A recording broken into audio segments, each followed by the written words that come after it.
जय जगन्नाथ केमिति अच्छे आपण मैंने स्नेहा स्नेहा डेली लाइफ को आपण मान को स्वागत। आपण मैंने ये देखिपे मु आज होटेल भली टेस्टी हट एंड सार सूप बनई। चलतु एबे आमे हट एंड सार सूप बनैबा आ पूरा होटेल भली टेस्ट लगिबो। एबे प्रथमे मु गोटे कढ़ई बसी दे से अल्प टिके माने जस्ट गोटे छोट चामच रिफाइन तेल पकई। तेल जमी गरम हो जाए मुझे छोट छोट कटा पनीर अल्प पकई दी। पनीरटा पकईले भी टेस्ट लगे।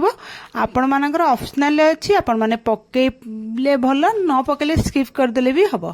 तार पनीर को हल्का भाजी दवा जमी पनीर टिके जस्ट कलर चेंज हो पानी अंश तार मरीज। गोटे प्लेट को काढ़ीदवा। तापर आम से कढ़ई रे छोट छोट कटा गाजर बीन्स आ कैप्सिकम पूरा छोट छोट टिक टिक करी काटिथिबे ताको पकईकी हमें हल्का भाजीदवा। माने गोटे मिनिट रु 2 मिनिट भाजबे। बेसी तार कलर चेंज होला पर्यंत भाजबेनी खाली जस्ट पानी मला पर्यंत। ता देहरे मु एठी गोटे मुठा कॉर्न पकई देछि स्वीट कॉर्न। आ ए स्वीट कॉर्न टा पकईले बहुत बढ़िया टेस्ट लगे। आपण पाखर जदी ग्रीन मटर थिबो ना ए टाइम रे ग्रीन मटर टा भी पकई देबे। पकई दे ताको गोटे मिनिट रु 2 मिनिट खाली मीडियम फ्लेम रखिकी ताको खाली भाज देबे जेमि तार पानी अंशटा मरीज। तापर ताको आमे काढ़ी देबा प्लेट रे। तापर से कढ़ई रे मु गोटे ड्रप भाया रिफाइन तेल पकई कहीं मु बटर रे ही सूप कले बहुत बढ़िया टेस्ट लगे। तेलटा ये पकई डायरेक्ट बटर पकईदे कढ़ई ना बटरटा उड़ी जाए तेल टिके पकईकी मु बटर पकई देछि। गरम होला परे मुझे रसुण छोट छोट कर काटली पूरा टिक टिक करके रसुण टिके अधिक पकेबे। गोटे बड़ रसुण को छोट छोट कर काटली ताको पकईछि। आ कंचा लंका 2-3टा राग देखिकी आपण माने पकेबे। छोट छोट कर काट रखिली ताको पकई देछि। पकईकी ताको भाजी देबा जेमि तार कलर चेंज हो पूरा लो फ्लेम रखी भाजिए। बिल्कुल भी हाई करिवेनी। जमी कलर चेंज हो सुंदर बास्ना आसो रसुण फ्लेवर आसो। आपण से टाइम रे कौन करेंगे ना परिबा जो भजिकी रखिथिले प्लेट रे से परिबाटा को पकईदेबा। पनीरटा को पकईदेबा। पकई गोलेदेबा जस्ट खाली गोलेदेबे। आ गरम पानी रखिथिबे गरम पानी तादर पकईदेबे। आ गरम पानी पकईले मु सब बेले कहिछि रोसई शीघ्र हबो आ गैस भी कम खर्च हबो। आपण माने गरम पानी को रखिथिबे संग संग ढाली पकईदेबे। पकईकी ताको फुटिबा को छाडी देबे। जे देखिबे तले से फुटी आसीबो सेई टाइम रे चलंत आमे देबे सूप पाई तार जो मसलाटा आमे तयार जो पाउडर गोला जो हमर बैटरटा तयार करबा से बैटर पाई मोडी हट एंड सार सूप रे एमदी पैकेट गोटे पाउच नहीं 10 टंकिया पाउचटा आपण माने मार्केट रे मिलुची आनी परिबे। से पाउच रु गोटे नेबे। आउ एठी कॉर्नफ्लोर गोटे बड़ चामच नेबे। मन रखंतु से जो पाउच रु गोटे नेबे पैकेट पकेबे। आउ पाउडरटा आउ कॉर्नफ्लोर गोटे बड़ चामच पकेकी ताकु नॉर्मल पानी पकेकी खाली फेंटी दे भल करी जिमि सेतरे बाटुली रहिबोनी। भल करी से फेंटी हे जिवो कोडी जिमि बाटुली न रुए भल करी फेंटी हे गेला। एबे आपण मानु देखै दउची। तापर हेटी हमर सूपटा फुटुची सेइथरे नै कि ए जो गोलाटा को हम पकई देबा। ए बैटरटा को पकईकी ताको फुटिबा को छाड़ी देबा। तापर जो गिन्ना रे जति मोर आउ लागितला गिन्ना धोईकी मु अल्प टिके पानी एठी पकई देछि। तापर ताको सब भल भाबरे गोळेई देबा।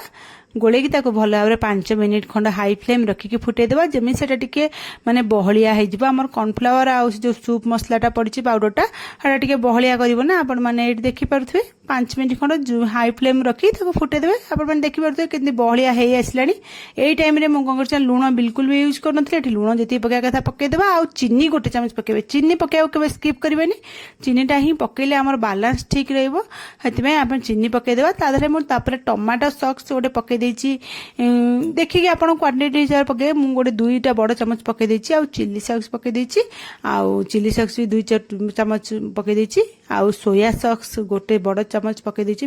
आउ विनेगर गोटे आधा चमच पकई देछि। हट एंड सूप तैयारी करछे ना टे राग रहिले ही टेस्ट लगे। आपण माने देखिकी पकेबे। जदि राग कम खाया चाहतु आ कम कम पकेबे। पकईकी ताको गोळेकी आउ गोटे मिनिट खाली फुटे देबे। गोटे मिनिट फुटी गला परे एठी मु आपण मानू देखौ देखंतु गोलमरीच गुंड टिके पकई देबे आधा चमच भलिया। आउ धनिया पत्र पकई देबे। तापरे ए दुईटा को गोलमरीच गुंड और धनिया पत्र को भल भाव मिसई देबे। गोलमरीच गुंडटा टिके मिसिया गोटे टाइम लागो कहीं हेतरे हमर कॉर्नफ्लावरटा ना एटा टिके मोटा मोटा थिबो। गोलमरीच गुंड टिके भल भाव गोळेई देबे जिम गोलमरीच गुंडटा भल करी एथरे मिसि जिवो। आ एठी तापर संग संग गैस ऑफ कर देबे। आपण गोलमरीच गुंड और धनिया पत्र पकेले माने गैस ऑफ कर देबे। एबे हमर सूप रेडी हे गेला। एबे मु आपण मानु को बाढी दउची। बाढी के देखौची सूपटा बहुत बढ़िया टेस्ट। मु आपण 100% गारंटी दउची। आपण माने ए सूप थरे बनैले आ केबे होटल जाईकी पिया को इच्छा करें। पूरा होटेल भली टेस्ट लगे। बड़ बड़ होटेल जमती सूप दियंती से भली पूरा डिटो टेस्ट लगे। आपण माने निश्चय थरे एमती घरे ट्राए करंतु। आ मते कमेंट माध्यम रे निश्चय जणांतु केमिति लागुची सूप रो रेसिपी। ଭଲ ଲାଗିଲେ ମୋ ଚ୍ୟାନେଲ को लाइक शेयर सब्सक्राइब निश्चय करेंगे। आमर तो एबे रेडी हो गला हट एंड सावर सूप। आमे जाऊचु एबे पीबू गरम गरम एमती सूप पीले ना बहुत बढ़िया लगे। एबे तो ठंडा दिन आरंभ हो गलानी। आपण निश्चय थरे एमती हट एंड सावर सूप घरे बनातु आ पियंतु। मते निश्चय कमेंट माध्यम रे जणांतु। रहुची जय जगन्नाथ।